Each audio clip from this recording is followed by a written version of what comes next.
안녕하세요. 권현진입니다.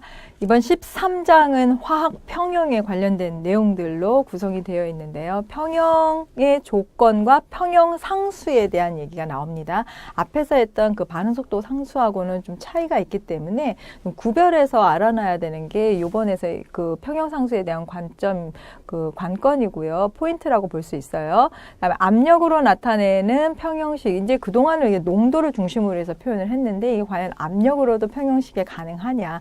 그래서 어떻게 나타내느냐. 그다음에 균형, 그다음에 불균일 평형, 그리고 평형상수 응용. 그다음에 가장 중요한 거는 이것을 어떻게 응용하는지에 대한 내용이고요. 또 하나는 르샤틀리에 원리라고 해서 이 르샤틀리에 원리를 어떻게 표현을 하고 활용을 하고 해석을 하는지에 대해서 굉장히 중요한 내용이라고 보면 됩니다. 이번 시간에는 평형 조건, 평형 상수, 그리고 압력으로 나타내는 평형식, 그다음에 불균일 평형을 어떻게 표현하는지, 자, 이런 것들을 다 배웠으면 어떻게 응용을 할 건지에 대한 내용들, 좀 많은 내용들이 여기 들어있기 때문에 좀 집중을 해서 드려야 될 것 같고요.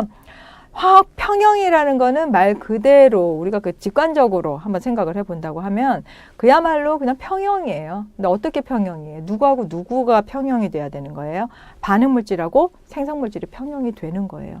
그러니까 여기서 지금 봤을 때 NO2하고 NO2하고 이게 반응종으로, 화학종으로 들어가 있고, 이게 이제 반응이 일어나서 생성물이 만들어질 경우에 N2O4로 만들어진다. 이런 반응 같은 경우 역으로도 반응이 진행되는데, N2O4였던 애가 어느 정도 시간이 지나면 이 NO2, NO2로 다시 분해가 된다는 거죠. 이렇게 될 때 왔다 갔다 하는 반응이 계속 진행이 되면 가는 속도나 오는 속도나 같아지게 되는 거예요. 그래서 화학 평형이라는 그 정의는 반응물과 생성물의 농도가 일정하게 유지가 되는 그런 시점을 우리가 화학 평형이라고 표현을 한다. 지금 보면 우리가 이렇게 표현을 하는 데 있어서 이제 오해의 소지가 있는 게, 이렇게 있는 애들이 전부 다 반응해서 이거 다 만들어지면 얘네들 다 없어지고 이거가 생기는 걸로 알고 있어요. 많이들. 그런데 그거는 이제 오해라는 거죠. 그게 아니고 이게 처음에는 없었던 것인데 N2O4가 이 그림에서 의미하는 게 그거예요. 자, NO2만 지금 막 계속 존재하고 있다가 이제 슬금슬금 N2O4가 보이기 시작을 해요. N2O4가 이렇게 막 만들어지고 있죠. 그러니까 처음에 보이지 않았을 때는 반응이 이쪽으로만 진행되는 게 맞아요. 그러다가 N2O4 점점 이제 진행하고 있으면 이게 다 만들어지고 반응이 스톱되는 게 아니고 요렇게 있는 상태에서 지금 얘하고 평형이 이루어지고 있는 상황이에요. 그러니까 무슨 얘기냐면 계속 일로 가고 있고 계속 또 일로 가고 있다는 얘기예요. 얘가 또 계속 일로 가고 있고 일로 가고 있다. 제가 지금 계속 강조해서 일로 가고를 표현하는 이유는 뭐냐면, 자, 평형이 이루어졌다고 해서 이게 스톱! 이게 아니고요. 동적인 평형인 상태를 얘기하고 있는 거예요. 계속해서 반응물 만들어지고 생성물 만들어지고. 그런데 그 속도가 같기 때문에 우리가 육안으로 관찰할 때는 얘네 멈췄네? 이렇게 보이는 거죠. 실제로는 멈춰 있는 게 아니라는 거예요. 그러니까 평형 조건이라고 했을 때 우리가 보면, 자, H2하고 CO가 이제 반응물질로 가 있죠. 그리고 이제 생성물로 H2하고 CO2가 나와 있어요.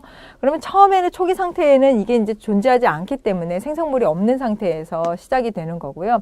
얘는 이제 반응물이 여기에서 시작이 되는 거예요. 그러다가 반응이 진행되면서 반응물질들은 점점 감소하겠죠. 이제 없어진다는 얘기예요. 그런데 이게 이렇게 그래프가 닿지는 않는다. 닿지는 않고 존재하고 있다는 거예요. 그 다음에 이 생성물도 이렇게 생성하다가 생성물이 있다가 더 이상은 만들어지지 않는 거죠. 그래서 요 농도를 유지하고 있는 걸 우리가 평형이라고 얘기하는 거예요. 알겠죠? 지금 이제 그런 부분들을 설명을 하고자 이렇게 그림으로 자꾸 이렇게 표현을 해주고 있는 건데요. 똑같은 내용인데, 그래서 그림 해석을 뭐 간단하게 해보면, 물 분자가 있었고 CO 분자가 있고 이렇게 가까이 있었는데 이건 생성물이기 때문에 지금 없겠다는 얘기죠. 없죠. 그러다가 요거는 이제 줄어들었어요. 그 대신에 이게 생기고 있는 거죠. 또 줄어들었어요. 또 생기고 있는 거죠. 그러다가 이제 이게 균형을 맞추고 있어서 여기에서 지금 평형이 이루어졌다라고 보는 거예요. 그러니까 이거를 그래프로 표현을 하면 반응물, 즉 정반응의 속도라고 얘기를 했기 때문에 이게 반응물질이죠. 반응 물질은 점점 어떻게 되고 있어요? 감소하고 있겠죠. 생성물은 점점 없었던 것이 생성이 되고 있다. 근데 역반응의 속도하고 정반응의 속도를 비교해 봤을 때 정반응이 빨리 이렇게 없어지는 반면에 역반응은 이제 생성되는 역으로 생성되는 이 속도는 이제 완만해지고 있어요. 무슨 얘기냐? 정반응 쪽으로 이렇게 많이 가요. 처음에는 당연히 정반응으로만 가겠죠. 즉 생성물만 만들어지겠죠. 그런데 생성물이 어느 정도 만들어지고 나면 그 생성물이 또 거꾸로 가려고 하는 그런 반응들도 진행이 된다. 그걸 우리가 역반응 속도라고 표현을 하는 거예요. 그래서 이 시점쯤 되면은 정반응으로 가려고 하는 이쪽 방향으로 가려고 하는 것과 역반응으로 가려고 하는 게 지금 똑같아지고 있기 때문에 이 상태를 우리가 평형 상태라고 얘기한다. 이걸 이제 표현을 하면 H2O가 CO로 돼서 이렇게 되는 게 이게 생성물이잖아요. 그죠? 그런데 이 생성물이 지금 어느 정도 만들어지고 나서 이게 다시 역으로 가는 반응. 화살표. 역으로 가는 반응. 요것과 요것이 속도가 같아지고 있는 그 지점을 우리가 화학 평형 상태라고 얘기를 한다. 그러면 이제 평형 상태에 대한 개념이 어느 정도 좀 잡혔을 거예요.